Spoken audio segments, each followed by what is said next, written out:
The piece you're listening to is titled Miserere mei Deus and is Latin for Have Mercy on Me, O God. It was composed by Italian composer Gregorio Allegri during the 1630s for exclusive use in the Sistine Chapel in Vatican City.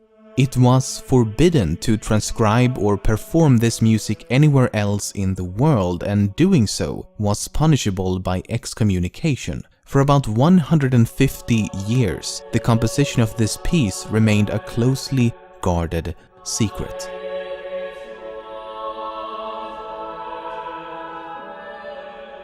During 1770, 14-year-old Wolfgang Mozart happened to be visiting Rome. On the 11th of April, he attended a performance at the Sistine Chapel and heard this piece for the very first time. Enchanted by the beautiful performance, Mozart returned home and almost perfectly transcribed the entire 15-minute-long 9-part choral work from memory. That's 9 different melodic lines all at once for 15 minutes straight. He did return to the chapel a second time to make minor corrections, and a few months later he gained fame for his near-flawless reproduction. But Mozart was never punished for producing this unauthorized copy. In fact, he was actually summoned by the Pope himself, who praised him for his feat of musical genius and even awarded him with the chivalric Order of the Golden Spur.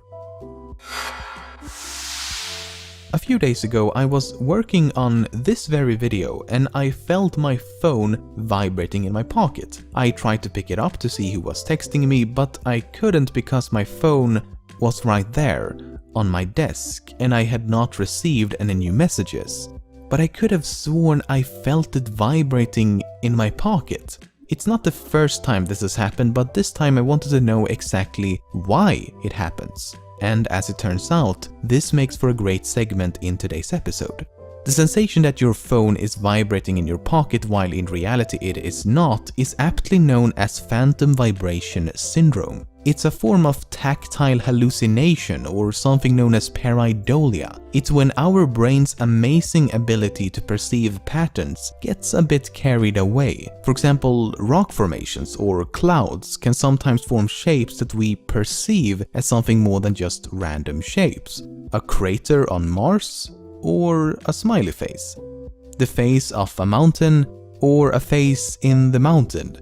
A scenic photo of some clouds or a bear standing on 2 legs attacking a pig. This is pareidolia, and the brain is constantly scanning the environment in search for familiar patterns. Scientists believe something similar is happening when we experience phantom vibrations, when the fabric of your clothes rub against the skin or when you experience minor muscle contractions. The receptors in your thigh mistake this activity for a vibrating phone, because the brain has learned to associate activity within this specific region to that of a phone receiving a text or a call. It's similar to how people who wear glasses get so accustomed to wearing glasses that when they take them off, it will sometimes feel as if they are still wearing them.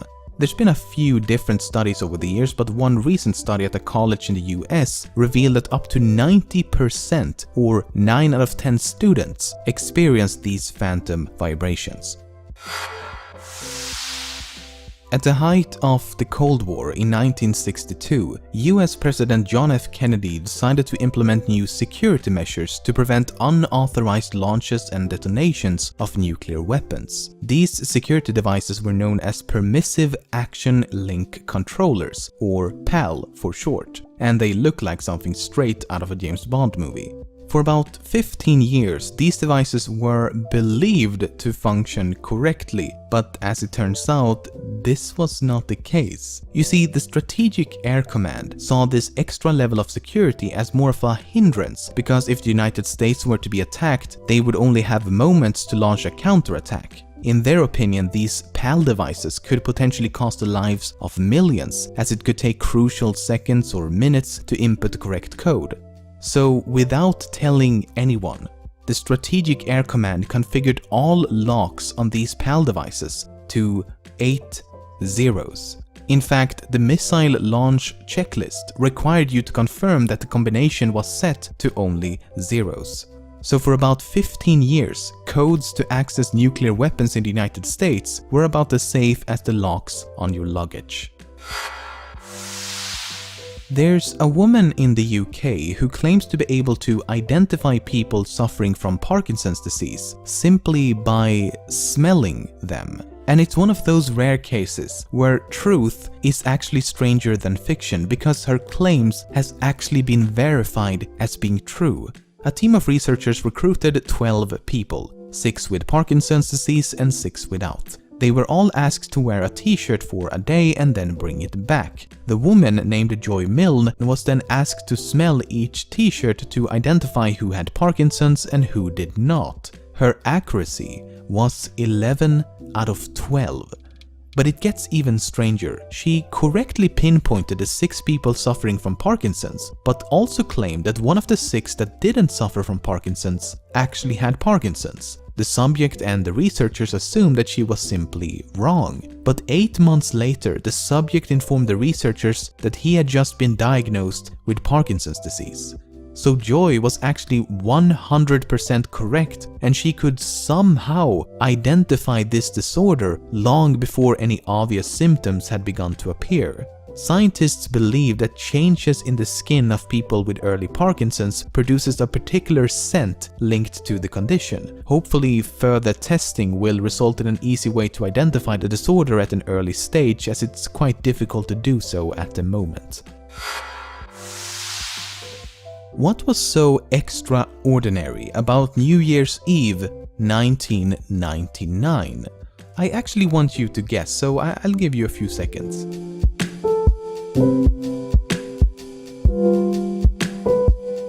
If you guessed that we celebrated the beginning of a new millennium, then I'm afraid you are incorrect. The current millennium, known simply as the third millennium, actually began on the 1st of January 2001. That's because there was no year 0. Year 1 BC was immediately followed by the year 180. So because we count years from 1 instead of 0, we offset the entire system, which means the same is true for centuries and decades.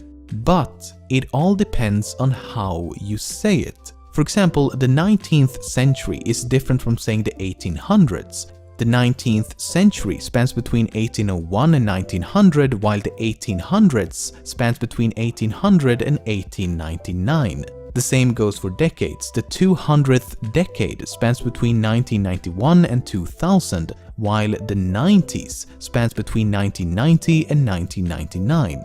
Of course, this is the overly pedantic and technically correct application and terminology. In more conventional use, like celebrating a new millennium an entire year too early, people don't really care. And rightly so, it's an outdated and moronic counting system that only seems to cause confusion in the modern age. How many continents will you find on our planet? The answer is most commonly 7. North America, South America, Antarctica, Africa, Europe, Asia, and Australia. You could also say that there are 5 continents: America, Antarctica, Africa, Eurasia, and Australia. Both answers are correct, as a continent is not defined by any strict criteria, but rather by convention. And thus, by convention, there's technically another continent which is often disregarded. The continent of New Zealand, or rather the continent under New Zealand, because the vast majority of this expansive continental fragment is underwater. It's known as Zealandia, and only 7% is landmass, while 93% remains submerged. It's believed that the entire continent sank after breaking away from Australia between 60 to 85 million years ago. Kind of like a real-life Atlantis. A study from 1999 looked at over 3,000 death certificates where the initials of the deceased produced a positive or negative word. For example, the initials of a name like Peter Isaac Green would spell out pig and would thus be considered negative, while a name like James Oliver Yates would spell out joy and would thus be positive. The study found that men with positive initials lived on average 4.48 years longer, while those with negative initials died 2.8 years younger. Women with positive initials lived on average 3.36 years longer, while those with negative initials saw no difference. While it's unclear why, it's speculated that people with negative initials are a lot more prone to experience childhood bullying because of their name and would thus undergo a lot more stress and anxiety than those with positive initials. This psychological stress or lack thereof will in turn affect a person's life expectancy. When most of us answer the phone, we tend to say hello. It's such a common way to greet people that it's easy to assume that hello must have been around for a very long time. But that's not the case. According to Oxford English Dictionary, the first published use of hello was in 1826. However, at the time it wasn't really used as a greeting, but rather to attract attention. In 1877, with the recent invention of the telephone, Thomas Edison wrote in a letter, "I do not think we shall need a call bell, as hello can be heard 10 to 20 feet away." It wasn't long until hello became the natural and proper way to answer the phone. However, the actual inventor of the telephone, Alexander Graham Bell, had already proposed the use of the word ahoy as a proper telephone greeting, which did make a lot more sense at the time, as ahoy was a common greeting among sailors. While ahoy didn't really stick around, Bell was so stubborn that for the rest of his life he continued to answer the phone with a stern ahoy.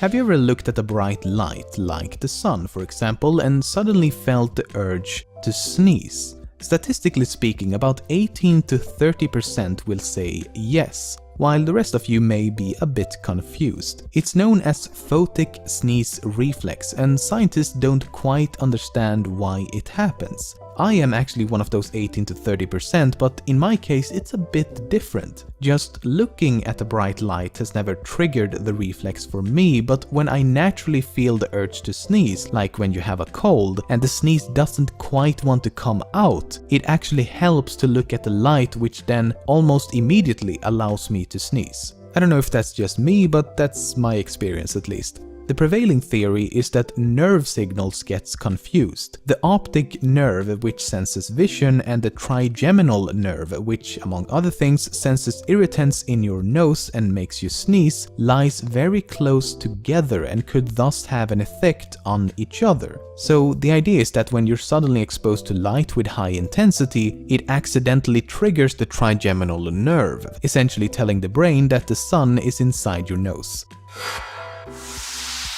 Why do we call Bluetooth technology Bluetooth, and why do we use this symbol to represent it? So let's look at the name first. The name Bluetooth is actually a nickname given to the 10th century Danish king Harald Gormson. So the name Bluetooth is just an anglicization of the original Scandinavian spelling and pronunciation, which is blåtand. But why though? That is, why was this particular name chosen for this technology, and why was the king given this nickname to begin with? We're not entirely sure how the king acquired this nickname, but the usual explanation is that he must have had a very bad tooth that appeared blue, because blue could also mean dark, essentially meaning a dark tooth. Now, the reason Bluetooth was chosen as a name for a wireless communications technology is because of what the king accomplished during his reign. He managed to unite many independent Danish tribes into one single kingdom. The implication is that Bluetooth does the same with communications protocols, uniting them into one single universal standard. The Bluetooth symbol was created by combining two characters found in an old Scandinavian runic alphabet. The one to the left is known as Hagal and the one to the right is known as Bjarkan, which are the initials of Harald Blåtand. Äntligen kom min svenska till användning.